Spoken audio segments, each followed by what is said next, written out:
look fine because I couldn't see you sitting there. There you go. There.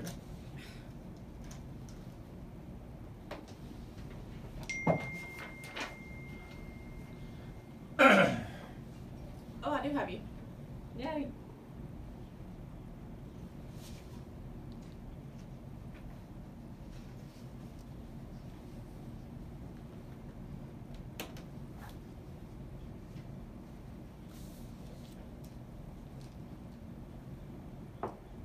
Good afternoon, everyone. Hope you're doing well on a Saturday in East Tennessee. And it is game time here in Knoxville, Tennessee.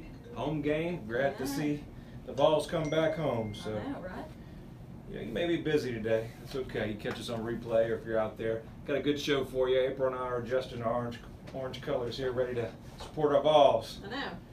So, what's going on in the real estate market? It's been busy. Summer is officially over. Yes. It's sad. We're still got the boat out. We still got a couple more weeks. No. No? Summer's my favorite. It really is, but I mean, I like fall with the coolness and the less humidity, but I just really like summer. you like those allergies? I mean, I always have allergies. Oh, they're Really kicking. bug me. They're kicking with the change of the weather. Well, hope you're doing well. Thank you for tuning in to Real Estate with Ryan. Again, if you guys are just tuning in for the first time, my name is Ryan Coleman, always along with my lovely co-host, April Coleman. Got that. And so we've got a good show for you. We're talking about the real estate market, a little combination of everything. We'll get into Zillow. Zillow's got some news in the marketplace. Fannie Mae, April was telling me about before the show, has some issues in the rental market that we'll talk about. And then we've got some breakdowns of the overall market across some of the counties throughout that we'll go over some numbers, just kind of the end of the summer, give you an update of kind of where that market went, what's going on, what's selling, is inventory increasing at all? What are sales prices? So that's what we're going to cover a show. It's going to be a wide range. It is. It's just going to be a hodgepodge. A hodgepodge. Real estate news. It is. Thank you guys for joining us. As always, keep in mind we're out on social media pretty much everywhere, and we'll be giving away some Vol tickets, some home tickets. April won't let me go because we're giving away tickets. So follow our. I said I don't want to give away tickets because I want the tickets so we can go. She wanted to keep them, but I told her. want to keep them. We can't do it. We got to give them away. So follow our page, keep our page. We're going to be giving those. We're only going to do those on social media because we do 2 shows in town. Sometimes it's a combination of what gets aired. Some's live, some's recorded. So Facebook, Instagram, places to watch that out and make sure that you're in it to win it. That's right. You got to be in it to win it. All right, so we're talking about, you want to go to the real estate market or what's going on in Yes. What county you want to go into first? Well, I've got all the surrounding counties in Knoxville except Sevierville because they have a different MLS. It's a little bit more easier to get their information from there. But so we usually just do a general market summary or just Knox County, but I just wanted to take it today and go into August since it's the end of the summer and really just break down your county. And then if you want to pop us a message on social media and let us know what your specific county is that I didn't cover, we can always go over that as well. So you can just let me know because we cover all the way up until to Kentucky, so keep that in mind. So first off, let's go over Knox County. And this is all for the month of August. Okay, so the number of listings that were sold last year was 830, and this year it was 808. So we're down 2.7% this year. The number of new listings was pretty competitive. We were up a little bit, so 956 last year, 982 this year. So you saw more homes come on the market this year and last year, but less homes were sold. So, not sure what's going on there. Okay, so let's go into Blount County. So we have Blount County, August last year, 193 homes sold. Last year, this year, 232. So they were up 20% compared to last year. Their number of new listings. This is the month of August, right? Yes, only the month of August, yes. So they were up only 1.2%. So same pretty much listings of homes, but they were up there. I mean, 20% is a big increase. So that's actually their biggest month that they have seen so far. Well, we see that all across the area, Blount County, Maryville, Loudon, Lenore City. I mean, all those areas that haven't seen the growth, opportunities is expanding, new construction. Exactly. So That's not a surprise. I know, it's not at all. So let's go into Anderson County. Okay, so last year, 2017, 83 homes sold. This year, in August, 101. Oh, So wow. they were up 21.7%. So Anderson County, yeah, they were a big increase there. New listings on the market pretty competitive, up 6.5% from last year. Let's go into Rome County. August of last year, I'm talking like one away. This is crazy. 76 homes sold last year. This year, 75. So they were only down one. Pretty consistent. I know. Yeah. Very consistent with them. But last year was a good year for Rome County. I mean, Yes. if you track that a couple years back, some of the sales were lagging, and I Mhm. think 16, 17 were very good years, Yes, so respectively for Rome County. Rome County is very pretty much spot on with exactly, they've pretty much stayed the same. So they listed 93 homes last year and 99 this year. So it looks like all of their numbers are pretty much on track. Let's go into Union County, which is literally last year they sold 24 and this year they sold 24. Crazy. They were 29 new listings last year, 32 new listings this year. So they are very consistent. Okay, Loudoun County is our last one. And believe it or not, last year they sold 121. This year only 73. So they're the lowest. They negative 39.7%. But the homes on the market were pretty consistent, a little bit increase. 116 last year, 129 this year, with an 11.2% increase. So homes on the market increase, but not as many sold. So if you out in Loudoun County are seeing that your home is taking a lot longer on the market, last year was just a better year in August. So And that's one of the questions I think some people, we do interviews or we're talking to people, they say, well, what's your average days on market? Yes, it's hard to. It's really hard to say that because every county, it depends on where the property is located. Exactly. You could see in Loudoun, or if it's out in Roane County or some different areas, you're going to carry higher days on market than you would carry maybe in West Knoxville, obviously. Yes, Right. exactly. So those are our statistics. what do you Hopefully that think? helps What do you think about the market, April? What you're seeing? Where do you see us going here as it close to fall season in the market? And what do you think? What do we project here going into the holidays? Well, last year, September, looked like it was a little bit down compared to August, so it's kind of hard to tell. I mean, some of the counties stayed a little bit consistent, but overall September decreased just a little bit. So, just by reading some of the news, it looks like that everyone is trying to stay consistent where they're at, stay in their homes, not really buying as much because maybe the market is so hot that there's just less inventory.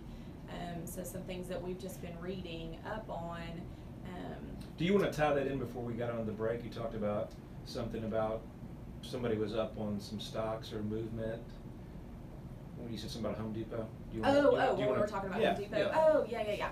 So, So kind of tying into that, what we're seeing on some of the sales, and then of course across the board is say, well, why is some of our inventory down? right. And I think we talked about that on the show prior. Well, some of the inventory, as the interest rates climb some, we see that, and then we see that if you refinanced or purchased in the last couple of years, sometimes you got a 2 or 3% interest rate, and so it's hard to adjust going from 2 or 3% to maybe 5% in the marketplace. So what are we finding people doing now? And I think that Fixing up their home. yeah, and so that one of the larger retailers, what Right. Home- Home Depot. Okay. Yes, an article came out just August 15th, and it said that Home Depot's having a strong quarter, and that Americans can't buy new homes, so they're fixing up the ones they've got. So if they want granite countertops and custom cabinets, they're going to go to Home Depot, and they're going to fix things up, and they're going to add things. So pretty much it just said that their earnings reported to beat expectations, and that it just looked like it was the leading indicator for remodeling activity. So that was their article. That's good for Home that they were Depot. saying, You got Home Depot stock, guys. That's not bad. But I think that's a normal reflection or kind of a pushback in the market, and that's normal easing, and that's what you're finding is some of those buyers are going to be pulled out of the marketplace, and so that just limits the market. And I think that ultimately forces when we go into the last part of the year, we've got to look at that adjustment, and so the homes that are on the market, we know Mhm. spring and summer is the heavy push here in the marketplace. But when those buyers have left, we're looking for obviously a more qualified buyer, more motivated buyer during the fall market. We always have to look at that pricing. I think that's important. Exactly, exactly. So obviously Home Depot is seeing I don't know about Lowe's or any other, retailers out there, but obviously they came out and said that they've had the best month, or the best quarter that they've had, and it just probably looking at their inventory and what they've sold, that it looks like everybody's fixing up their homes and keeping them. Make sure you guys stay with us on the other side of the break. We're coming up on a hard break, but we're going to be talking about Zillow. If you guys know about that big search engine, Zillow, got some stuff in New York that you might want to stay tuned. So thank you for staying tuned to Real Estate with Ryan. Got it.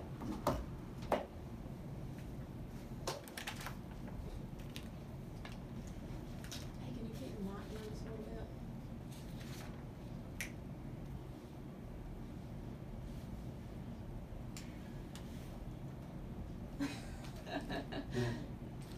Put your mic low. You want to put that phone on? I mean, it's off, and there's no reason that's On the ringing. side. I mean, it's no reason that's ringing. We're live. Okay, so, We're live. I'm gonna push this thing on right here, okay? Will you put your microphone down just a little bit, because when you move back and forth Like that, down? well, I mean like right at your mouth. Kinda like right at your mouth, so that when you're moving it, it's still right Like there. that? But right there, yeah. Because if you look over at me, I'll lose you. I can't hear you very well. Okay. Yeah, just a little bit closer. There you go. Don't forget Freddie Mac. Huh? Freddie Mac and multifamily. You want to bring that up? Yeah, we can talk about that and then flow into Zillow. It's just Okay. it's Well, news. Okay. That's what it shows in there. Why don't you Just bring real us, quick, it won't. Why don't you bring us back and then lead into that? Okay. Okay.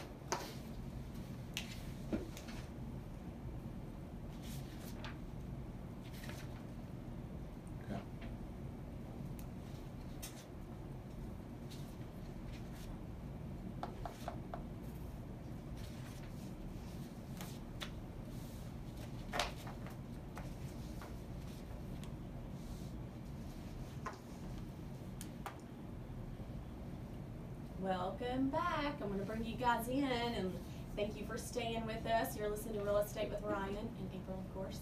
And so You see how she slid that in there? Like that? It's Ryan and April, of course. Of course, because I'm always in here. Hey, don't steal my thunder, man. I'm just saying. We might change the title a little bit. Oh, she's working on it. I know. So listen, if you weren't listening to us on the other side of the break, we were talking a little bit about the market comparisons. You can catch us on social media if you missed that. Home Depot and all that good stuff about how they seen an increase in their quarterly stocks. So I wanted to let you all know about also some recent news Freddie Mac just came out with. And they're talking about apartment loans, multifamily.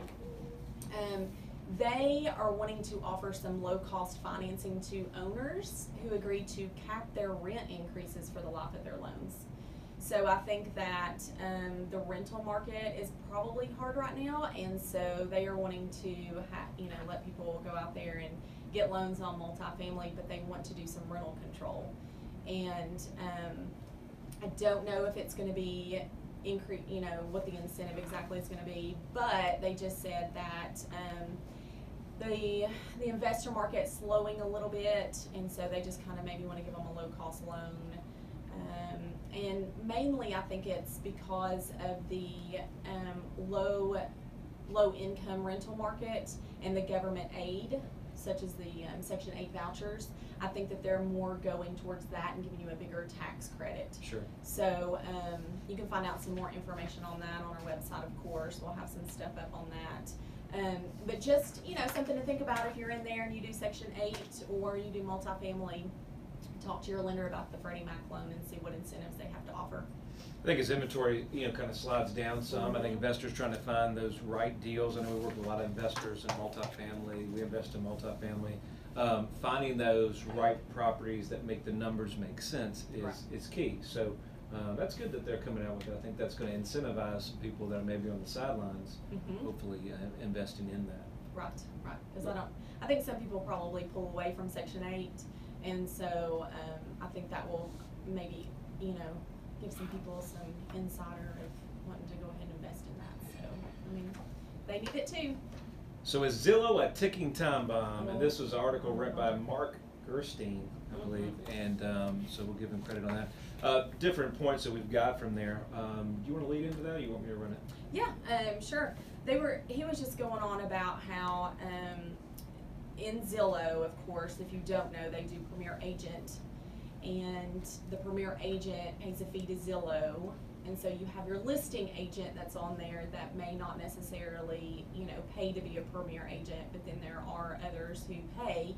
Their name will be mixed in with your name as the listing agent. So a lot of times we've had people just randomly, click on our name or click on somebody else's name and say, hey, I want to see your listing. And you're like, well, that's not my listing, but I can show it to you. So it's a way for agents really to get buyers and have some, interest in homes that they see on Zillow.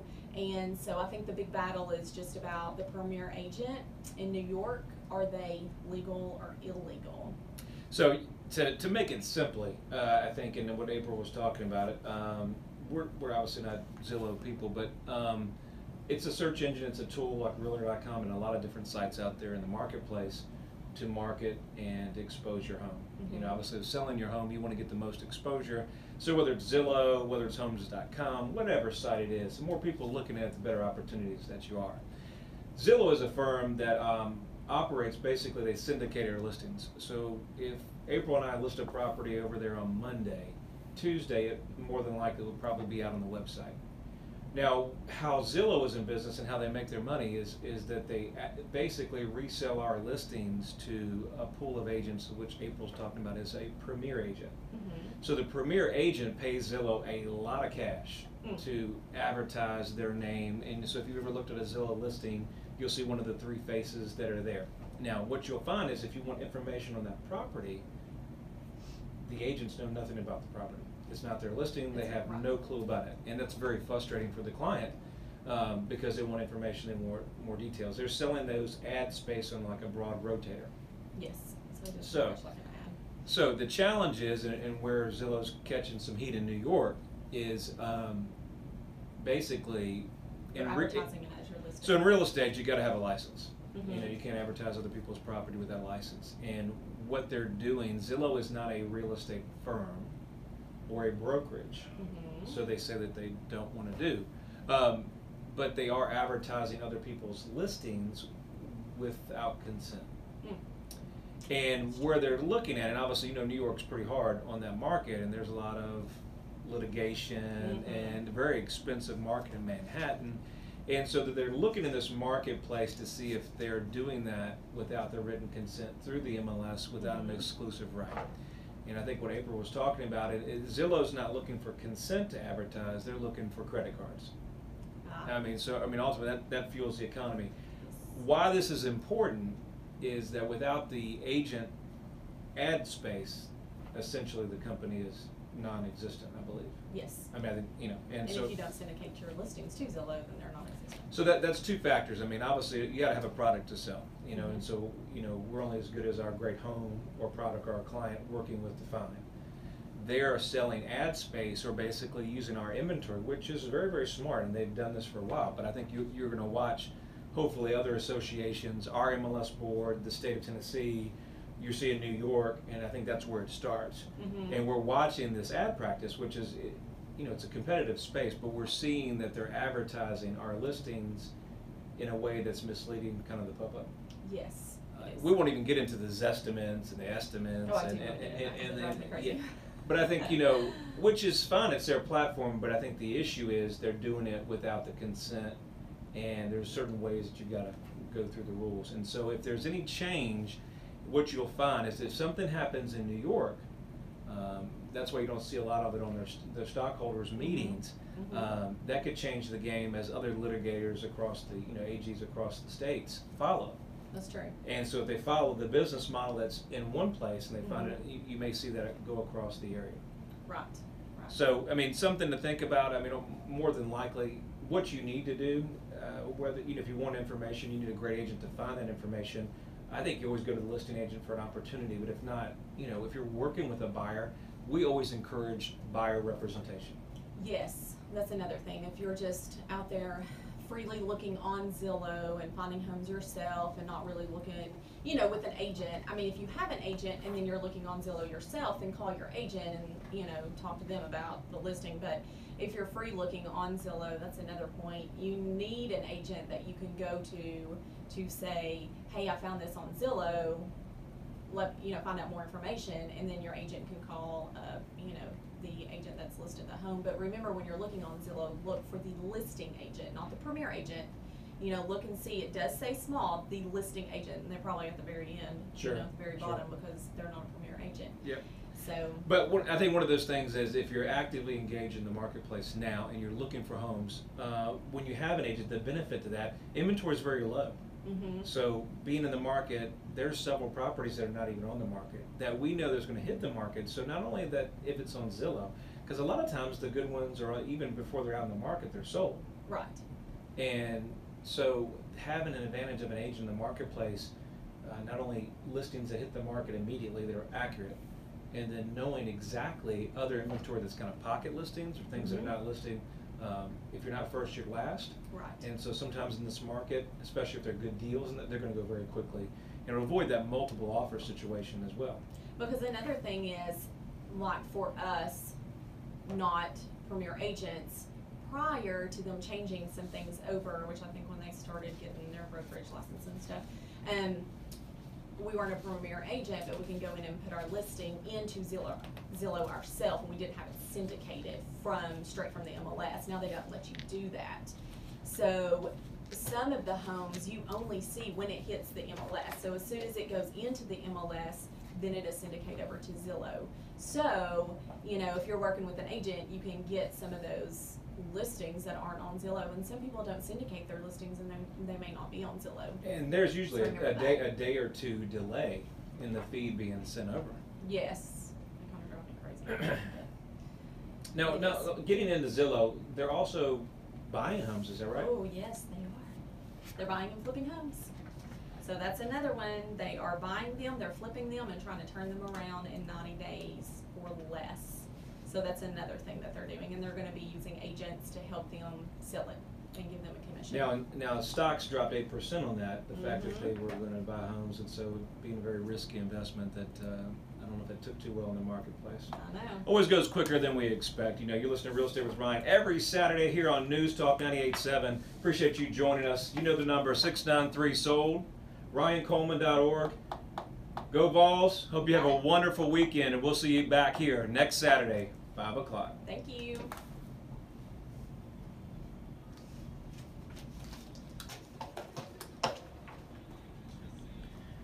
Hey guys, thank you for following us here on social media. Hope you enjoyed the show. You guys may be out in the game. We record this Wednesday for Saturday. Hope you enjoyed the game. Hope you have a good game. Catch us out on social media. Make sure you follow our page for all the updates and those tickets. I think April is going to be working on that tomorrow, so keep that in mind. Hope you guys have a wonderful week. See you next week. Thank you.